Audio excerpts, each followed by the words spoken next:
سلام دوستان، به کانال ذهن خلاق و شاد خوش آمدید.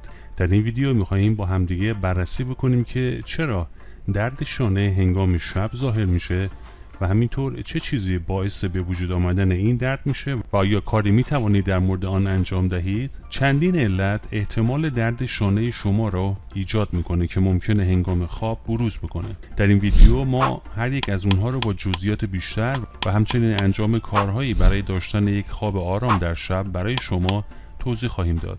آیا وضعیت خوابیدن شما میتونه باعث درد شونه بشه؟ برخی از موقعیت‌ها مانند خوابیدن به پهلو میتونه فشار بیشتری روی شانه‌های شما وارد بکنه. این به این دلیله که وقتی به پهلو میخوابید در نهایت شانه شما وزن زیادی از تنه شما رو تحمل میکنه. مطالعه‌ای در این زمینه در مورد افرادی که به دنبال مراقبت از درد شانه بودند ارتباط بین وضعیت خوابیدن و درد شانه را مورد ارزیابی قرار دادند. مشخص شد که 67% از منابع معتبر شرکت کنندگان در مطالعه در همان سمت خوابیده بودند که دچار درد شانه شدند، در حالی که وضعیت خواب میتونه به درد شانه کمک بکنه. البته این تنها عامل نیست، چندین بیماری دیگر هم وجود داره که میتونه باعث درد در هنگام خوابیدن در شب بشه و هر کدوم از این علل ها میتونه باعث آسیب دیدگی شانه ها بشه. اولین علت آسیب دیدگی روتارور کاف هست. کاف روتارور مجموعی از تاندول هایی که مفصل شانه شما رو احاطه میکنه و انتهای استخوان بالای بازوی شما رو به تیغه شانه شما متصل کرده و به محکم شدن اون کمک میکنه. آسیب های قسمت روتار کاف هنگامی رخ میده که تاندون های روتارتور ملتهب شده و تحریک پذیر بشند و یا حتی تعدادی از این تاندول ها پاره یا آسیب ببینند. این میتونه به دلایل زیر باشه، مانند افتادن یا دراز کشیدن ناگهانی و یا تحمل وزن بیش از حد، شرکت در ورزش هایی که اغلب از مفصل شانه استفاده میشه مانند بیسبال، تنیس، والیبال و قایقرانی. همینطور به طور منظم فعالیت هایی را انجام بدید که نیاز به بلند کردن یا استفاده از سر بازوها مانند ساخت و ساز و کارهای ساختمانی و نقاشی. علائم میتونه شامل موارد زیر باشه: درد یا درد کسل کننده در عمق شانه شما، دردی که هنگام انجام حرکاتی که شامل بلند کردن، پرتاب کردن و یا دست رو به پشت گردن بردن ایجاد می شود. سفت شدن قسمت شانه که ادامه حرکات دست رو از شما سلب میکنه.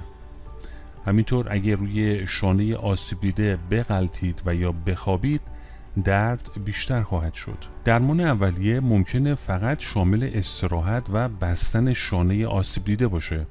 همچنین میتونید با داروهای ضد التهاب بدون نسخه مثل آیبوپروفن یا آسپرین درد رو تسکین بدید و یا همچنین ممکنه پزشک به شما توصیه بکنه که با یک فیزیوتراپ متخصص تماس بگیرید. یک فیزیوتراپ آگاه به شما کمک میکنه تا تمرین‌هایی رو انجام بدید و دامنه حرکتی شانه شما رو وسعت بخشیده و درمان میکند.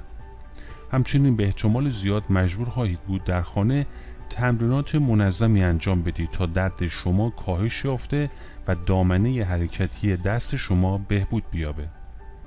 در برخی موارد پزشک ممکنه به شما تزریق کورتیکواستروئید بده تا به تسکین درد و التهاب کمک بکنه. اما آسیب‌های شدید به این درمان‌ها پاسخ نمیدهند و ممکن است نیاز به جراحی داشته باشند. آسیب دیگر شانه مربوط به بوریست شانه هست. بوریست‌ها کیسه‌های کوچک و پر از مایع هستند که به محافظت از بافت‌های اطراف مفاصل کمک می‌کنند. این بوریست ها در سراسر بدن شما یافت می شوند. بوریست زمانی رخ میده که بورس ملتهب میشه و شانه یکی از محل‌های شایع‌ترین ایجاد بوریست می باشد. علت بوریست شانه صدمه‌ای که بر شانه تأثیر میذاره یا در اثر اقدامات مکرر که میتونه مفصل شانه رو بیش از حد به حرکت در بیاره. در برخی موارد ممکنه علت اون ناشناخته باشه.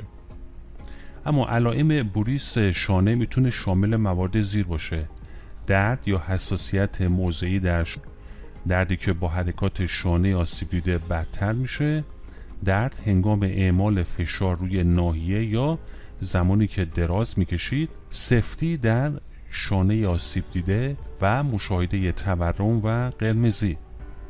البته این دردها را میتونید در خانه درمان بکنید و درمان خانگی شامل موارد زیر هستند: استراحت شانه، مصرف داروهای ضد التهاب برای درد، حساسیت به درد، انجام تمرین‌های فیزیوتراپی، تزریق کورتیکوستروئیدها که میتونه به طور قابل توجهی درد رو تسکین بده. اگه اقدامات خانگی بی اثر بود، ممکنه برای برداشتن بورس آسیب دیده به جراحی نیاز داشته باشید. آسیب دیگر شانه مربوط به سندروم گرفتگی شانه است. سندروم شانه زمانی اتفاق میفته که بافت‌های نرم اطراف روتاتور کاف هنگام حرکت دادن بازو به بافت یا استخوان مجاور آن گیر کرده یا روی آن مالیده بشد. استهلاک یا گرفتن بافت نرم میتونه ناشی از موارد زیر باشه: تورم تاندون‌های اطراف تاندونیت، التهاب بورس اطراف بورسیت، وجود خارهای استخوانی که میتونه با افزایش سن ایجاد بشه. استخوانی در مفصل شانه وجود داره به نام آکرومیون که به جای صاف بودن احتمالاً خمیده یا قلاب شده است. همینطور علائم سندروم شانه میتونه موارد زیر باشه: درد در قسمت فوقانی یا بیرونی شانه، دردی که هنگام بلند کردن بازوی شما بدتر میشه، به ویژه اگه اون رو بالای سر خودتون بلند بکنید، دردی که ممکنه در شب بدتر بشه و خواب رو تحت تاثیر قرار بده، به ویژه اگه روی شانه آسیب دیده بچرخید، و احساس ضعف در شانه یا بازوی آسیب دیده. آرتروز شانه مشکل دیگر درد شانه می باشد. استئوآرتریت زمانی اتفاق می افته که غضروف که باعث محافظت بین استخوان‌ها میشه شروع به تجزیه میکنه و این میتونه مفاصل مختلف بدن از جمله شانه شما رو تحت تاثیر قرار بده. آرتروز شانه به طور طبیعی میتونه با افزایش سن ایجاد بشه. همچنین ممکنه به دلیل آسیب‌های قبلی که مفصل شانه رو تحت تاثیر قرار داده به وجود بیاد که پارگی روتاتور کاف یا در رفتگی شانه رو شامل میشه. علائم آرتروز شانه میتونه موارد زیر باشه: درد که در قسمت شانه خود احساس میکنید و در موقع حرکت دادن دست این درد بیشتر میشه، اما در نهایت میتونه در حالت استراحت یا هنگام خواب رخ بده. قسمت سفتی یا از دست دادن دامنه حرکت در قسمت شانه، شنیدن صدایی مثل کلیک یا خرد شدن که هنگام حرکت دادن شانه میشنوید. همینطور درمان این نوع بیماری میتونه استفاده از مسکن‌های دهانی یا موضعی و همچنین تمرینات فیزیوتراپی خاص برای آرتری در شانه باشه. همچنین تزریق کورتیکوستروئید نیز میتونه به التهاب کمک بکنه. اگه درمان‌های غیر جراحی به تسکین درد شما کمک نکنه، ممکنه جراحی برای شما توصیه بشه. نوع دیگری از درد شانه به نام شانه یخزده معروفه. شانه یخزده زمانی اتفاق میفته که بافت همبند در مفصل شانه ضخیم میشه که میتونه حرکت رو مختل بکنه. البته اونچه دقیقاً منجر به بی حرکت شدن یا یخ زدن شانه میشه ناشناخته است. اما آنچه مشخصه اینه که خطر زمانی افزایش پیدا میکنه که شانه شما به دلیل مواردی مانند بهبودی از آسیب برای مدت طولانی بی حرکت شده باشه. شرایط زمینه‌ای مانند دیابت نیز ممکنه خطر ابتلا به این بیماری رو افزایش بده.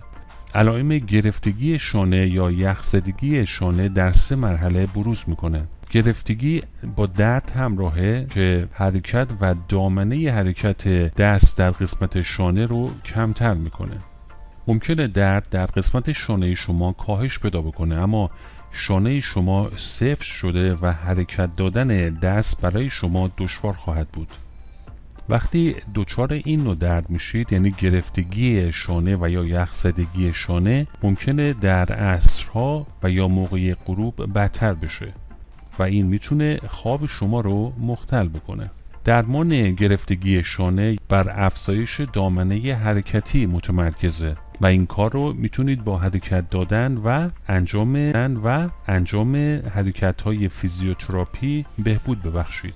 در موارد حادتر ممکنه به تزریق کورتیکوستروئید و یا حتی به جراحی احتیاج داشته باشید. اگه شما دچار شانه درد هستید، بهترین روش خوابیدن چیست؟ اگه هنگام خوابیدن روی شانه درد دارید، برخی از این نکات ممکنه به راحت تر خوابیدن شما کمک بکنه. از خوابیدن روی شانه آسیب دیده جداً خودداری کنید. تنظیم موقعیت خواب در طرف مقابل یا پشت یا شکم ممکنه به کاهش فشار درد شانه کمک بکنه. از بالش استفاده کنید. بیشتر مردم در خواب موقعیت خود رو تغییر میدن. اگه نگران این هستید که بر روی شانه آسیب دیده خودتون بپیچید، سعی کنید بالشی رو طوری قرار دهید که مانع از انجام این کار بشه. فعال بمانید. ورزش منظم میتونه جریان خون و گردش خون رو افزایش بده. این به نوبه خود ممکنه به ماهیچه ها و تاندول های شانه ها هم کمک بکنه تا در صورت آسیب دیدگی سریعتر بهبود پیدا کنند. علاوه بر این، انجام کشش ها یا تمرینات ملایم شانه ممکنه به کاهش درد کمک بکنه. حد و حدود خود رو تشخیص بدید. از فعالیت هایی که در طول روز که منجر به سوزش بیشتر شانه شما میشه جداً اجتناب کنید. همینطور میتونید از مسکن ها مثل ایپوپروفین یا استامینوفن قبل از خواب استفاده کنید. داشتن یک عادت خواب خوب به شما کمک میکنه. برنامه خواب منظم داشته باشید و همینطور سعی کنید قبل از رفتن به رخت خواب از تماشا کردن تلویزیون، استفاده از کامپیوتر، تلفن و یا دستگاه‌های رایانه‌ای خودداری کنید. همینطور از مصرف کافئین، نیکوتین و الکل در شب پرهیز کنید. همچنین برای داشتن مراحل زیر رو انجام بدید. در صورت امکان از حرکت تکراری خودداری کنید. حرکات تکراری مانند بلند کردن و پرتاب کردن مکرر میتونه بر مفصل شانه شما فشار وارد کنه. سعی کنید بیشتر استراحت کنید. اگه قصد دارید حرکات تکراری خود را به عنوان بخشی از شغل یا ورزش خود انجام بدید، حتما به طور منظم استراحت داشته باشید. ورزش کنید. قوی نگه داشتن ماهیچه‌های اطراف مفصل میتونه به محافظت از مفصل و جلوگیری از آسیب دیدن شانه شما کمک بکنه و مطمئن شید که ابتدا به درستی عضلات خود رو کشیده و گرم نگه دارید. اگه برای حمل بارهای سنگین از چرخ دست استفاده می کنید، این میتونه به کاهش وزن زیاد بر شانه‌های شما کاسته و کمک شایانی در کاهش درد شانه‌های شما انجام بده. دوستان عزیز، از شما تشکر میکنیم که تا پایان این ویدیو با ما بودید. لطفاً ویدیو ما رو لایک کنید، عضو کانال ما بشید و فراموش نکنید که از ویدیوهای دیگر کانال ما هم دیدن بکنید. امیدواریم که همیشه شاد و سلامت باشید.